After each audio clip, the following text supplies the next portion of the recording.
Hi, this is Brad Constantine, and this is a podcast recording of the Old Testament. Although this is not an official recording of the Church of Jesus Christ of Latter-day Saints, every effort's been made to be as doctrinally accurate as possible. I'll be using for the text the Joseph Smith translation of the Old Testament, along with many commentaries from general authorities of the Church, BYU professors, Bible scholars, and others. This format will be very detailed, and so if you want a deep analysis of the Old Testament, you come to the right place. Thanks for your attendance. Hi, and welcome back. This is going to be for Jeremiah chapter 7. The word that came to Jeremiah from the Lord, saying, Stand in the gate of the Lord's house, and proclaim there this word, and say, Hear the word of the Lord, all ye of Judah, that enter in at these gates to worship the Lord. Thus saith the Lord of hosts, the God of Israel, Amend your ways and your doings, and I will cause you to dwell in peace. Or I will cause you to dwell in this place. Trust ye not in lying words, saying, The temple of the Lord, the temple of the Lord, the temple of the Lord are these. For if we thoroughly amend your ways and your doings, if ye thoroughly execute judgment between a man and his neighbor, if ye oppress not the stranger, the fatherless, and the widow, and shed not innocent blood in this place, neither walk after other gods to your hurt, then will I cause you to dwell in this place, in the land that I gave unto your fathers forever and ever. So what he's telling them is that even though you may have the temple, that doesn't mean you're going to be able to stay in peace if you don't keep the commandments. And here he's telling him to help the stranger and the fatherless.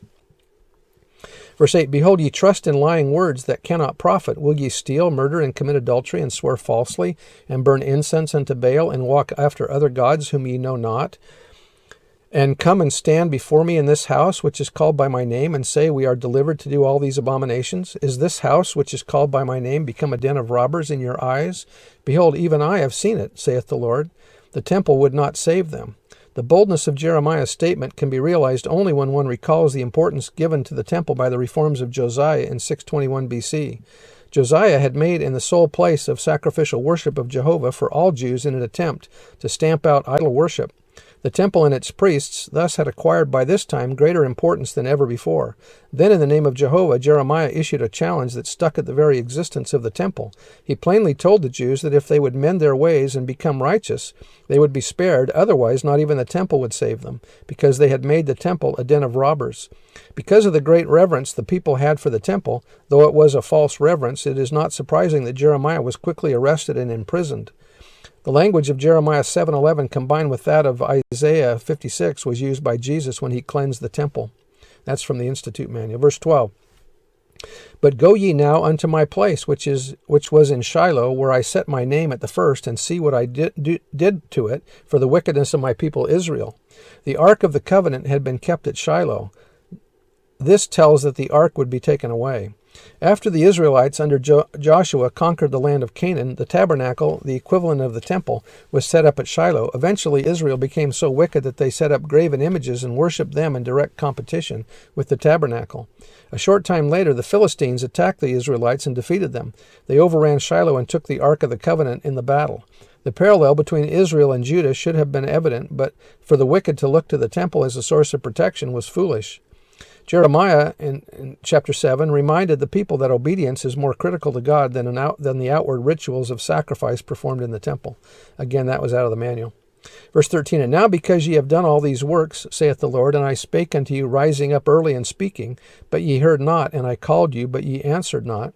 Therefore will I do unto this house, which is called by my name, wherein ye trust, and unto the place which I gave to you and to your fathers, as I have done to Shiloh. And I will cast you out of my sight, as I have cast out all your brethren, even the whole seed of Ephraim.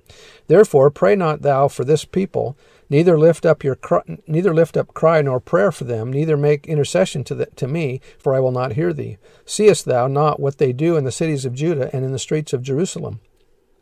The children gather wood, and the fathers kindle the fire, and the women knead their dough to make cakes to the queen of heaven, the fertility god, such as the Babylonian Ishtar, and to pour out drink offerings and unto other gods, that they may provoke me to anger. You can see that the condition that Lehi is under here, as Jeremiah the prophet, the wickedness of Jerusalem, that Lehi had to get out of town. Do they provoke me to anger, saith the Lord? Do they not provoke themselves to the confusion of their own faces, to their shame or disgrace? Therefore, thus saith the Lord God, Behold, mine anger and my fury shall be poured out upon this place, upon man and upon beast, and upon the trees of the field and upon the fruit of the ground, and it shall burn and shall not be quenched. Thus saith the Lord of hosts, the God of Israel, put your burnt offerings unto your sacrifices, and eat flesh. For I spake not unto your fathers, nor commanded them in the day that I brought them out of the land of Egypt concerning burnt offerings or sacrifices. But this thing commanded I them, saying, Obey my voice, and I will be your God, and ye shall be my people, and walk ye in all the ways that I have commanded you, that it may be well unto you.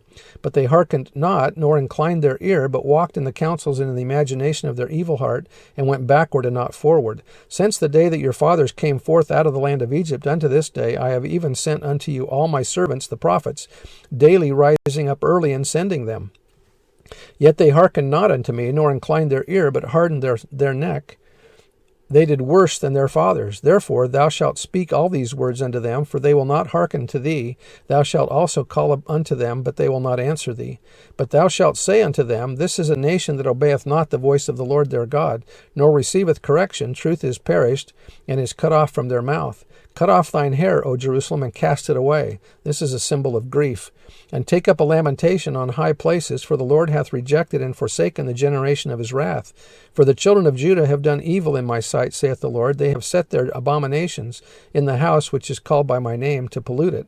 And they have built the high places of Tophet, which is in the valley of the son Hinnom, to burn their sons and their daughters in the fire, which I commanded them not, neither came it into my heart. Therefore, behold, the days come, saith the Lord, that it shall no more be called Tophet, nor the valley of the son of Hinnom, but the valley of slaughter, for they shall bury in Tophet till there be no place. And the carcasses of this people shall be meat for the fowls of the heaven, and for the beasts of the earth, and none shall fray them away. Then will I cause to cease from the cities of Judah and from the streets of Jerusalem the voice of mirth and the voice of gladness, the voice of the bridegroom and the voice of the bride, for the land shall be desolate. So these are all prophecies about what was about to happen to Jerusalem. Now remember that this is during the time that Nephi and Lehi and his family are there, and this is what's going to cause them to get out of town. Anyway, that's the end of the chapter, and we'll see you next time. Bye.